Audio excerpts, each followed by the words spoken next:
Hi, Namaskar, good evening, Jai Hind. Today I am on live on this page to speak to you all, to apprise you about the latest on Corona 2. It's a conspiracy or a bioterror attack by China. सबसे पहले, before I come on to the my issues, first I'd like to bring to the all of you the data available to us today.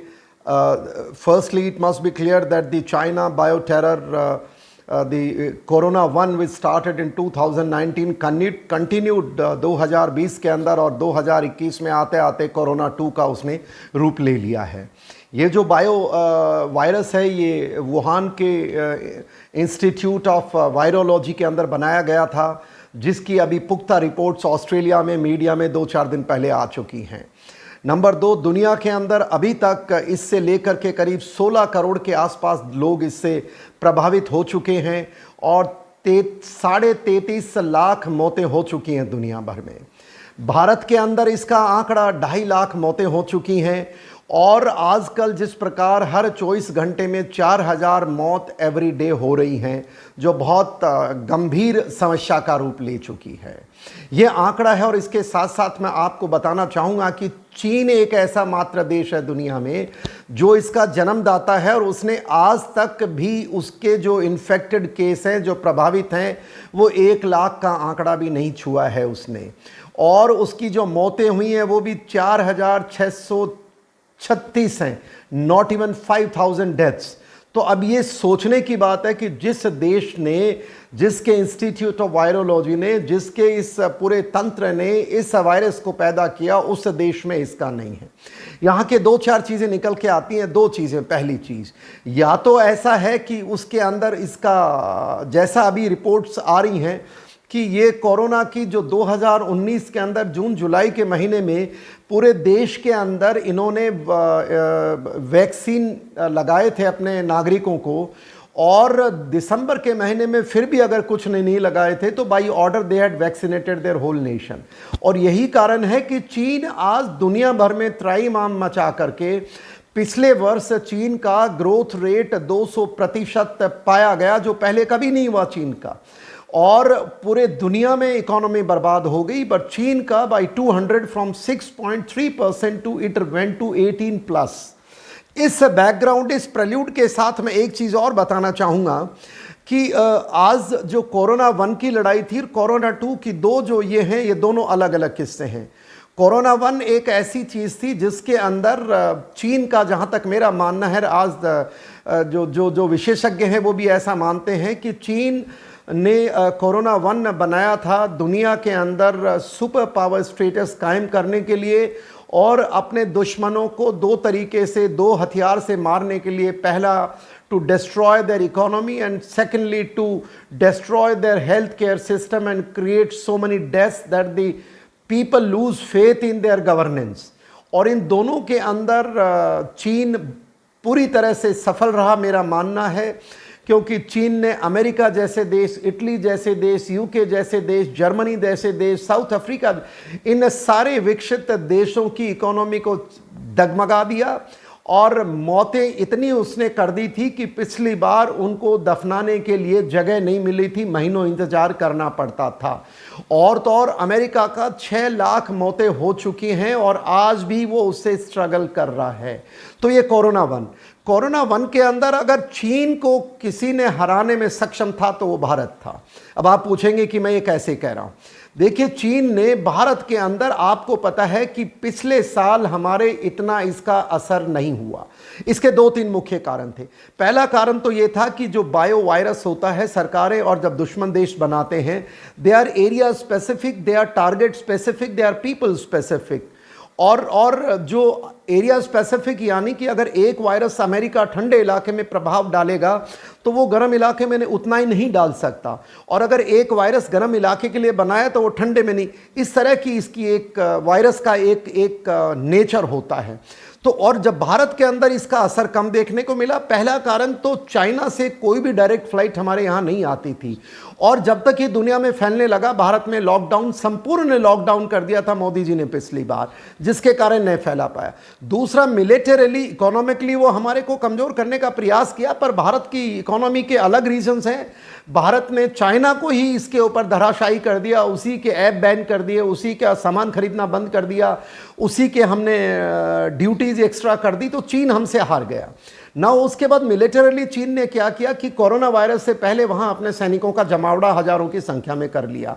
पर आपको पता होगा कि जिस प्रकार से भारतीय सेना ने पिछली बार गलवान के अंदर 16 जून में चीन के इंट्रूजन को जवाब देते हुए चीनियों के गर्दन मरोड़ मरोड़ करके उनको मजबूर कर दिया था और उनकी हमने लाशें बिछा दी थी हमारे सैनिकों ने, तब उसके बाद चीन शर्म के मारे वो गलवान, हमारे दौलत बेग एक ओल्डी लेह लद्दाख का इलाका है जहां से चीन का सामरिक शिंगियांग के लिए सड़क जाता है, और वो सड़क आगे जाकर के पीओके से होता हुआ अरेबियन सी तक जाता है। ये उसको सिक्योर करने के चक्कर में यहाँ पर आया था, और हमारे जो एक पेंगोंग झील है उसके अंदर भी आके बैठ गया था। पर उसको जवाब हमारे सैनिकों ने ऐसा दिया कि फरवरी इस साल आते आते उसको वहां से भागना पड़ा, तो वो चीन की दूसरी हार हुई। तो इस प्रकार से चीन का फेज 1 का मुकाबला हम कर पाए। अब देखिए साहब, ये फेज 2 जब आ रही है, एकदम आप बताओ, मैं आपको कुछ तथ्य देना चाहूंगा। एक चीज तो ये कि जो आज आंकड़ा है, जो कुछ लोग भारत के अंदर सरकार को घेरने का, आपका काम है घेरिए जिसको घेरना है, पर मैं ये मानता हूं कि ऐसी महामारी जब तक आप समझोगे नहीं कि शुरू कैसे हुई है, इसमें क्या मामला क्या है, तब तक हमारे जो लोग हंगामा मचाते हैं, जो एक तरफ कोई चीज मिली बस गवर्नमेंट के खिलाफ बोलना है, देश को कमजोर करना है। कई बार मैं कहता हूं, अरे मोदी जी की बैशिंग कर रहे हो तो थोड़ी देर रुक के कर लेना, अब तो उसको लड़ने दो, चीन को जवाब देने दो। मैं एक आंकड़ा आपके सामने रखना चाहूंगा कि पर मिलियन डेथ का जो आंकड़ा है, मतलब कि वो 10 लाख के ऊपर कितने आदमी दुनिया में मर रहे हैं देशों के हिसाब से। मैं आपको बताना चाहूँ, अमेरिका 1801, ब्राजील 2024, यूनाइटेड किंगडम जिसको हम ब्रिटेन कहते हैं, जिसको हम अंग्रेज लोग कहते हैं, उनका है 1872, फ्रांस 1643, इटली 2055, और आपको जान के बड़ा अच्छा लगेगा, वैसे तो दुख की बात है, हमारी जो डेथ रेट है वो 180 थी, आज का आंकड़ा शायद 193 पर मिलियन है। तो ये आंकड़ा मैंने इसलिए बताया कि दुनिया में जितनी हमारी जनसंख्या है, दुनिया में उसके हिसाब से हमारी जो मौतें हैं वो बहुत कम हैं, जबकि हम कोरोना 2 से ग्रसित हो चुके हैं, और ये एक एरियोसॉल फॉर्म में है। और चीन इसको जब हमारे मार्च महीने तक सब नॉर्मल हो गया, तो मैं मानता हूं उसने कॉन्स्पिरेसी के तहत कोरोना 2 जो यूके का स्ट्रेन है, जो भारत में ला करके उसको एक्टिव किया है, और जिसके कारण आज भारत के अंदर हमारा हेल्थ केयर सिस्टम चरमरा सा गया है, दिक्कतें आ रही हैं, रोज मौतें हो रही हैं। पर अच्छी बात यह है कि जिस प्रकार से हमारे अभी लॉकडाउन और नागरिकों ने समझने का प्रयास किया है, पिछले 2 दिन से ये आंकड़ा 4024 हाज में से 4000 मौतों से लेकर के कम आ रहा है, जो इसके लिए आप सब बधाई के पात्र हैं। और मेरी गुजारिश ये है कि इसको समझने की बहुत सख्त जरूरत है देश को, क्योंकि जितने भी लोग हमारे ये जिस प्रकार की ये हरकतें कर रहे हैं, कोरोना की लड़ाई को देश की लड़ाई समझ करके हमें करना है, और इसके अंदर हमें कुछ भी ऐसा नहीं करना है को मजबूत करें। अब यहां पर मैं आपको बताना चाहूंगा कि एक ये कॉन्स्पिरेसी कैसे है। हमला तो है ही, बायो टेरर अटैक है, जिसके अंदर कोई दो राय नहीं है। चीन की जो स्ट्रेटेजी है, डिफेंस एनालिस्ट हैं उनका ये सारा चीज सामने निकल करके आ गया है। पर अब देखिए, मार्च 20-25 मार्च जब आता है, हमारा देश बिल्कुल इससे लड़ चुका होता है, सरकार भी अपनी नॉर्मल एक्टिविटी करने लग जाती है, इकोनॉमी हमारी ऑन द राइज आती है, जीडीपी का हमारा ग्रोथ रेट 6+ आंक दिया जाता है, और सारी चीज़ें अच्छी हो जाती हैं। हमारा जो जीएसटी कलेक्शन है वो भी अच्छा होता है, और इलेक्शन कमीशन डिक्लेयर कर देता है। तो इस प्रकार के जब माहौल देश के अंदर होता है, तो आप देखिए, कुछ मैं डेट बताऊंगा, कुछ आपको गतिविधि बताऊंगा, फिर आप फैसला कीजिए क्या सही है क्या नहीं है। आपको अच्छा लगे तो औरों को भी शेयर कीजिए और नागरिकों को आगाह कीजिए। देखिए, 7 अप्रैल को सीआरपीएफ की हमारे जो हमला होता है माओ द्वारा, इन नेक्सल्स द्वारा। अब आपको पता होना चाहिए कि ये करवाता कौन है? ये चीन जन्मदाता है। सबसे बड़ी तकलीफ आज के दिन अगर भारत से किसी को है दुनिया के अलावा, वो चीन को है। चीन कोरोना 1 में भारत से हार गया था, उस हार का बदला लेने के लिए उसकी ये गतिविधियां हो सकती हैं। 7 अप्रैल को माओ से हमला करवाता, बहुत बड़ा हमला होता देखिए, जिसमें एम्बुश के अंदर हमारे बहुत सारा नुकसान होता है, और उसके बाद भारतीय पुलिस और सीआरपीएफ अब वापस वहां कार्रवाई कर रही है। उसके बाद 10 और 15 के बीच के अंदर कोरोना के एकदम हमारे आंकड़े बढ़ने लगते हैं और सब चिंतित हो जाते हैं। ये एकदम कैसे बढ़ता है? एक दिन में तो कोरोना आ नहीं सकता है, तो ये एकदम कैसे बढ़ता है, ये सोचने की बात है। 20 अप्रैल को आप देखिए, 20, 21, 22 अप्रैल के आसपास चीन, आपको पता होना चाहिए कि दुनिया के जितना मीडिया हाउसेज है वो सारे ज़्यादातर चीन बहुत अच्छी तरह कंट्रोल करता है और उनको billions and billions dollars and रुपए देता है, उनको तनख्वाह देता है, उनका पे करता है। और तो और जो मीडिया वाले, भारत में भी बहुत सारे ऐसे हैं जो चीन से तनख्वाह लेते हैं, आपको पता होगा। अगर नहीं भी है तो जो लेते हैं उनको सब पता है, आर्टिकल लिखने के नाम पे, विजिट के नाम पे। और तो और कई पॉलिटिकल लोग हैं जो उनसे उनकी विचारधारा को यहाँ भारत के अंदर उनका मनोबल बढ़ाने के और देश का मनोबल गिराने का काम करते हैं। तो ये सारे एक साथ होकर के भारत एंटी भारत एक छवि बनाने का, भारत बैशिंग शुरू कर देते हैं। मोदी बैशिंग शुरू कैसे करते हैं? कहते देखिए भारत में इतनी मौतें हो रही हैं, तो ये मौतें तो पिछली साल अमेरिका में, इस साल भी सब जगह हो रही हैं। हमारी जनसंख्या अनुपात 4 गुना है, हमारा हेल्थ केयर सिस्टम इतना बड़ा नहीं है, हम इतने अमीर देश नहीं हैं, पर फिर भी हमारी जो फोटोएं लेकर के हमारे शमशान घाटों की और हमारे कुछ हॉस्पिटल्स के, इतना बड़ा देश है भाई, हमारे में कमियां होंगी, हमारे सारे लोग गलत नहीं, अच्छे नहीं हो सकते। पर एक बात तो तय है कि हमारी सरकार, हमारी चुनी हुई सरकार है, वो हमने चुना है, हमारे डॉक्टर हैं वो बेस्ट डॉक्टर्स हैं, हमारी सेना है वो बेस्ट डॉक्टर्स हैं, हमारे अधिकारी हैं बेस्ट हैं, हमारे पॉलिटिशियन हैं तो वो तो हमारे लिए बेस्ट ही हैं आज के दिन। तो इनके ऊपर ये प्रहार करना बाई मीडिया और एक मोदी सेंट्रिक करना, मुझे लग रहा है ये देश के खिलाफ साजिश हो सकती है, ये आपको तय करना है। और भारत बैशिंग, इसके बाद देखिए अप्रैल का महीना आता है, ये सारे अप्रैल में कांड होते हैं और मई में चुनाव होते हैं। तब तक थोड़े दिनों पहले बिहार में भी चुनाव कराए थे हमने कोरोना 1 के अंदर, तो उस समय तो कोई ऐसी चर्चा नहीं हुई। पर ये पॉलिटिकल लोग और किस तरह इसको रंग देते हैं आप देखिए। 24 अप्रैल को अलकनंदा का जो हमारा ग्लेशियर का जो किस्सा होता है, जिसके अंदर कितना बड़ा नुकसान होता है, उसी दिन चाइना कहता है कि मैं भारत को सप्लाई करने को तैयार हूं। क्या? ये दवाइयाँ, बिल्कुल दवाई देने को तैयार होता है। एक हवाई जहाज इसकी खेप आती है और अगले ही दिन 25 तारीख को, मैं यही बताना चाहूँगा, फरवरी के दिन जब भारत अच्छा करने लग गया, तो भारत क्योंकि दुनिया में सबसे ज़्यादा वैक्सीन बनाता है, हमारा इंफ्रास्ट्रक्चर सबसे बड़ा है दुनिया में, तो अमेरिका ने हमको रॉ मटेरियल देना बंद कर दिया। जब रॉ मटेरियल देना बंद कर दिया तो उसके बाद हमारी उनसे लड़ाई चल रही थी। पर जो ही 25 को 24 को चीन हमको देने लगता, तो 25 को अमेरिका कहता है मैं भारत की मदद करूँगा। जो ही ये बोलता है तो चीन ने अगले दिन अपनी जो एयरलाइंस है उनको भारत के लिए बंद कर देता है, कोरोना का डर दिखा करके। एक बार बोल करके चालबाज चीन है, धोखेबाज चीन है, तो इमीडिएटली वो बंद कर देता है। और इसके बाद देखिए, जो ही ये कार्गो फ्लाइट बंद करता है, उसके साथ साथ आपने देखा होगा इन दिनों में, पिछले 15-20 दिनों में हमारे मीडिया कहीं व्यस्त रहा होगा, हमारी सेना की गतिविधि लेह लद्दाख में चीन का बहुत ज़्यादा जमावड़ा बढ़ रहा है। ये पिछली बार की तरह, जिस तरह गलवान के अंदर, पिछली बार तो हमने कोरोना को भी हराया था क्योंकि वो स्ट्रेन हमारे अंदर सक्सेसफुल नहीं हुआ। इस बार मेरा मानना है चीन ने जो कोरोना 2 का स्ट्रेन जो यूके से आया है, वो स्ट्रेन साउथ एशियन कंट्रीज के लिए बनाया गया था, भारत स्पेसिफिक बनाया गया था, तभी हमारे ऊपर इतना नुकसान हो रहा है। फिर भी देखिए हमारे को कितनी मजबूती से हम लड़ रहे हैं इसके अंदर। और दुनिया का जो मीडिया हमारे एंटी भारत कैंपेन चला रहा है, उसको भी हमारे लोगों ने विफल कर दिया है, क्योंकि हमारी सनातनी संस्कृति है, हम लोग एक दूसरे की मदद में विश्वास करते हैं और कमजोर का साथ देते हैं। तो जिस प्रकार से अब देखिए दिल्ली के अंदर, ठीक है, मध्य प्रदेश में, ये हमारे स्टेट्स का मामला है, हमारा देश का मामला। जैसे मैंने कहा, जो भी हमारे आज प्रतिनिधि हमारे बेस्ट हैं, they are our best politicians, क्योंकि जो बेहतर थे वही जीते थे। जो अधिकारी हैं, they are our best officers. जो हमारे डॉक्टर्स हैं, they are best of doctors. आप ही ने रिजर्वेशन मांगा था, तो आपने तो डॉक्टर्स, बेहतर डॉक्टर तो बेचारे वो कोई दूसरी नौकरियां कर रहे हैं, पर नेवरदलेस ये हमारे बेस्ट हैं। सो प्लीज अंडरस्टैंड, इनकी बातों में नहीं आना है। मैं यही आपको बताना एक चीज और चाहूंगा कि देखिए, चाइना ने जिस प्रकार से वुहान के अंदर, मैंने आपको बताया कि दुनिया के अंदर महामारी फैली है, बट चीन के अंदर ये 1 लाख भी इन्फेक्ट नहीं हुए हैं। और चीन के अंदर बड़ी अजीब बात है, आज तक मौतें 5,000 भी नहीं हुई हैं। तो ये और कुछ चीज़ें जो निकल के आई हैं, 2-3 चीज़ें हैं।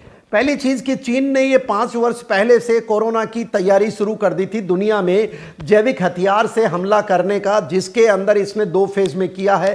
फेज 1 वेस्टर्न कंट्रीज, इकोनॉमी बर्बाद करना, उनकी हत्याएं करना। फेज 2 के अंदर जो बचे हुए देश हैं उन पे हमला करना, जो अभी ऑस्ट्रेलिया के अंदर जिस प्रकार से इनकी स्ट्रेटेजी निकल के आई है। फेज 2 में भारत, पिछले फेज 1 में भारत ने इसको धराशायी कर दिया था, फेज 2 में भारत पे हमला कर दिया है। भारत स्पेसिफिक इसने जीवाणु बनाया है। तो ये सारे जिस प्रकार से हमारे अंदर चल रहे हैं। और तीसरी बात, एक चीज निकल के आई है कि चीन ने 2019 जुलाई अगस्त के अंदर पूरे देश को अपने को वैक्सीनेट कर दिया था इस कोरोना के खिलाफ। उस समय यह पता नहीं था कि वैक्सीनेशन किस चीज का किया है, पर जिस प्रकार से 2020 के अंदर कभी वहां लॉकडाउन नहीं हुआ, कभी वहां हत्याएं नहीं हुई, कभी इतनी ज्यादा मौत नहीं हुई, और जिस प्रकार से उनकी इकोनॉमी चल रही थी, तो मैं ये मानता हूं ये वैक्सीनेशन, कोरोना का वैक्सीनेशन था। चीन सबसे बड़ा अपराधी है दुनिया में कोरोना फैलाने का, और वैक्सीन दुनिया से शेयर नहीं किया। एक न एक दिन देश को इकट्ठा होना पड़ेगा। और जिस प्रकार से पहले विश्व युद्ध में केमिकल वेपन इस्तेमाल हुए थे, दूसरे विश्व युद्ध के अंदर न्यूक्लियर एनर्जी का इस्तेमाल करते हुए एटम बम जापान पे गिराया गया था। उसके बाद कोल्ड वॉर आता है, 91 आते आते यूएसएसआर डिस्ट्रॉय हो जाता है, यूएसएसआर बढ़ जाता है 15 देशों में, उसका अलग, रशिया अलग निकल जाता है, देश अलग अलग हो जाते हैं। मुझे लगता है चीन का अब यही कोल्ड वॉर 2 शुरू हो चुका है, पूरी दुनिया अलग हो चुकी है। साउथ चाइना सी इधर और जिस तरह करके चल रहा है, चीन टूटने के साथ ही कोल्ड वॉर 2 खत्म होगा, पर भारत इसको हराएगा। अब यहीं पर ही मैं आपको 1-2 चीज और बताऊं। ये मैंने आपको जो कुछ आंकड़े दिए थे, एक चीज और है पॉलिटिकल, मुझे इसके अंदर ये कॉन्स्पिरेसी भी लगती है, क्योंकि जिस प्रकार से एंटी भारत और एंटी मोदी के अप्रैल के महीने में 5-10 दिन के लिए वो लगे थे, वो अब खत्म हो गए। अब वो कहीं नजर ही नहीं आते हैं। जो चुनाव खत्म हो गए, क्योंकि कम्युनिस्ट का होल्ड रहता था, वो बहुत दुखी थे, बंगाल उनके हाथ से चला गया था, और इस बार जो उनका था वर्चस्व, आपको पता क्या हालत हुआ है। तो चीन ने पूरा जोर लगाया होगा। तो मैं मानता हूं जो पॉलिटिकल बैशिंग थी उसकी भी और हमारे भी लोग, राजनेता उसके चक्कर में बढ़ गए। अब यहां देखिए, दुनिया के अंदर पिछले वर्ष जिस प्रकार से भारत ने कोरोना का हराया, हमारी इकोनॉमी वापस राइज होने लगी, जिस प्रकार से आत्मनिर्भर भारत के अंदर हमारी चीजें आगे आने लगी, जिस प्रकार से इकोनॉमिक प्रोजेक्ट्स और आगे लाने लगे, तो मैं आपको बताना चाहूंगा, कहीं दुनिया में बहुत सारी लॉबीज होती हैं। अमेरिका का एग्जांपल देखिए, अमेरिका के अंदर चीन और अमेरिका की लोकल जो वेपन लॉबी है, जो हथियार जिसको आर्म्स लॉबी कहते हैं, उन्होंने जिस प्रकार से चुनाव से पहले ट्रंप की बैशिंग करते करते उसको हरा के छोड़ा, क्योंकि उनको पता था कि वो अफ्रीका से वापस आर्मी को बुला रहा है, सेंट्रल एशिया में पीस कर रहा है, इजराइल को भी उसने यूएई के साथ मान्यता, उनका समझौता करा दिया। तो ये ये आर्म्स लॉबी थी, वो वहाँ स्ट्रांग थी। मेरा मानना है उन्होंने ट्रंप का बट्ठा बैठा दिया। और ये आर्म्स लॉबी भारत के अंदर भी कहीं इफेक्टिव है, कहीं कहीं है, क्योंकि हमारा जो भारत के अंदर जो हम बना रहे हैं, जो आत्मनिर्भर भारत के अंदर हम कार्रवाई कर रहे हैं, हमारी पृथ्वी हम दूसरे देशों को दे रहे हैं, हथियार एक्सपोर्ट कर रहे हैं, हेलीकॉप्टर्स एक्सपोर्ट करने की जिस तरह हमारा एक देश उन्नति पकड़ रहा है, तो मैं मानता हूं उन लॉबी का भी इसमें हाथ हो सकता है। इसके हाथ साथ देखिए, चीन जैसा देश जो चालबाज, जो एक दुश्मन देश है, जिसने कोरोना के महामारी दुनिया जूझ रही थी, उस समय उसने पीपी किट्स बनाए, मेडिकल इक्विपमेंट बनाया। तो एक वो पीपी किट और medical anti corona medical kit lobby भी है, जिसके अंदर करीब बताया जा रहा है कि ये करीब 500 से 600 बिलियन डॉलर का इसका ट्रेड था। और ये उम्मीद कर रहे थे पिछले साल भारत में कोरोना फैलेगा, हमारा कमाई हो जाएगी, क्योंकि भारत रा इमाम हो जाएगा। हमारा सौभाग्य रहा कि दुनिया के अंदर जब ये इस बार कोरोना 2 में हमारे हमला किया, तो ये जो स्ट्रेन था ये हमारे ऊपर असरा किया, वो ठंडे इलाके में या यूरोपियन अमेरिकन देश में नहीं किया, जिसके कारण हमने उस लॉबी को भी फेल कर दिया। उस लॉबी का भी कहीं इसमें हाथ हो सकता है, कोरोना 2 जो जैविक बम जो छोड़ा गया भारत के ऊपर। तीसरी चीज, पिछली बार एक बहुत बड़ी चीज निकल के आई थी कि 75,000 से 1 लाख चार्जिंग स्टेशंस भारत सरकार ने हमारी आत्मनिर्भर भारत और जिस प्रकार से सोलर एनर्जी का ये इन्होंने दिया, तो कहीं ऐसा तो नहीं था कि ऑयल लॉबी है उसको पता लग गया कि भाई अगर ये सारे स्टेशंस बन गए और ये बैटरीज को लेकर के अगर भारत के अंदर तेल की खपत कम होगी तो हमारा क्या होगा, वो लॉबी पे भी ध्यान रखना पड़ेगा। नेक्स्ट है कि भारत दुनिया के अंदर सबसे ज्यादा दवाइयां प्रोड्यूस करता है, वैक्सीन प्रोड्यूस करता है, हमारा इंफ्रास्ट्रक्चर है, हमारी इंडस्ट्रीज हैं, हमारी फैक्ट्रीज हैं, ट्रेन मैन पावर है, हमारे पास सब कुछ है। तो ऐसा तो नहीं कि क्योंकि अब इनको लगने लगा कि क्योंकि ये पेटेंटिंग के कारण हम उन फैक्ट्रियों से बनवा नहीं सकते, पर उनको पता कि भारत चाहे तो कभी रोक देगा, तो उस चक्कर में कहीं ये इनकी फार्मा लॉबी है जो जर्मनी की सबसे ज़्यादा, यूके, यूएसए सब लोग भारत के साथ पेटेंटिंग कर रखा है। हमारे पास तो हमारे दो ही हैं जो कोविड और कोवैक्सीन जो हमारे हैं वो हैं, और तीसरा एक और हमारा टू डीऑक्सी ग्लूकोज जो बनाया है भारत ने। अब इस तरह की जो हमारी उपलब्धियां हैं उससे फार्मा लॉबी तो कहीं चिंतित नहीं है। तो इस तरह मैंने आपको बताने का प्रयास किया कि किस प्रकार से चीन ने 2 साल के अंदर दुनिया में कोरोना की लड़ाई लड़ी, कोरोना फेज 1 के अंदर उसने दुनिया को ध्वस्त कर दिया, लेकिन भारत को वो हरा नहीं पाया। भारत ने उसकी हर चाल को नाकाम किया। कोरोना हमारे ईश्वर ने हमारी मदद की कि जो स्ट्रेन था भारत में इफेक्टिव नहीं रहा, और बॉर्डर्स के ऊपर हमारी सेना ने चीनी सैनिकों को वहां से खदेड़ दिया। उसके अलावा जिस प्रकार से इकोनॉमिक फ्रंट पे भारत की सरकार ने कुछ कदम उठाए जिससे चीन का देशवासियों ने बहिष्कार किया और चीन अपने ठिकाने लग गया, वो उससे बर्दाश्त नहीं हुआ, तो उसका नतीजा यह निकाला कि उसने देखा कि अब जब भारत की नॉर्मल गतिविधि पकड़ने लग गई और सरकार अपना मजबूती से काम करने लग गया, तो तब इसने ये हमारे नक्सल हमले करवाने हैं। जिस प्रकार से अंदरूनी हमारे ये मीडिया का प्रहार, उसने इंटरनेशनल अपने एक कोई मेडिकल जर्नल निकला था जिसके अंदर से उसका काम है मेडिकल रिपोर्ट देना, वो हमारे पॉलिटी के ऊपर कमेंट कर रहा है। और जिस प्रकार से ये सारी उसने साजिश रची है, कोरोना 2 जो नया स्ट्रेन भारत के अंदर ला करके हमारे साथ खड़ा किया है और जिसके कारण हमारी बहुत सारी 2.5 लाख से ऊपर हत्याएं हो गई हैं। मैं मानता हूं भारत इसका जवाब चीन को देर सवेर देना पड़ेगा। और एक बात जैसे मैंने बताई कि चीन यहीं शांत नहीं बैठा है। चीन देखिए बॉर्डर के ऊपर भी वो जमावड़ा बना रहा है। मैं भारत सरकार से आग्रह करूंगा, देश की सेना को भी आगे क्या कर सकता हूं, वो तो ऑलरेडी चौकन्नी होगी, ध्यान रखा जाए। चीन बिल्कुल बदमाश है, चालबाज है, बिल्कुल उस पर कभी यकीन नहीं किया जा सकता। कोरोना का दौर है, हमारे हत्याओं का दौर है, पूरा देश में हम इससे लड़ रहे हैं। बस इतना ही गुजारिश है कि जो हमारे नागरिक हैं एकजुट रहें, शांति बना के रखें, सरकार जैसा कहती है उसकी पालना करें, क्यों कि इसके अलावा हमारे पास और कोई चारा नहीं है। और कोरोना का इलाज, जैसे मैं कल, रोज आप फोन करते हो तो सुबह जब फोन आता है आपको डर लगता है पता नहीं किसकी खबर मिल रही है। तो मैं कल एक मेरे पुराने दोस्त हैं जिनको मैं ईद पे मुबारकबाद देने के लिए मैंने फ़ोन लगाया, तो वो कहने लगे यार उनके घर में भी डेथ हो गई हैं और उनकी धर्मपत्नी भी इससे प्रभावित है, मेरे अजीज मित्र हैं, तो वो मेरी तरह वो भी रिटायर्ड हैं। तो मैंने उनसे कहा, तो कहने लगे अरे यार ये कोरोना बीमारी क्या है ये भी नहीं पता, इलाज क्या है ये भी नहीं पता है। तो देश के अंदर ये चिंताएं बिल्कुल वाजिब है, पर मैं तो यही कह सकता हूं इसका इलाज वैक्सीन है, जितना जल्दी देश काम कर रहा है। और दूसरा, शांति बना के रखें, और तीसरी चीज है आदेशों का पालन करें, ऐसी मेरी कामना है। ईश्वर से प्रार्थना करता हूं कि जिस प्रकार कोरोना 1 को हमारे देशवासियों ने हराया, ईश्वर की कृपा रही हमारे इस बार भी कोरोना 2 में है, हमारा नुकसान हो रहा है, हमारे साथ बहुत दिक्कतें आ रही हैं, पर जैसे मैंने आपको बताया देशवासियों याद रखो, हमारे राजनेता हमारे बेस्ट हैं, हमारे डॉक्टर्स हमारे बेस्ट हैं, हमारे इंजीनियर्स हमारे बेस्ट हैं, हमारे कोरोना वॉरियर्स हमारे लिए जो हैं हमारे लिए यही बेस्ट हैं। तो इनके पीछे पड़ना, इनकी बैशिंग करना ये उचित नहीं है। आज के दिन उनका साथ दो, मनोबल बढ़ाओ और कोरोना को हम हराएंगे जिस प्रकार से पहले भी हमने हराया। इसके साथ में आप सबको नमस्कार, थैंक यू वेरी मच, जय हिंद, जय भारत।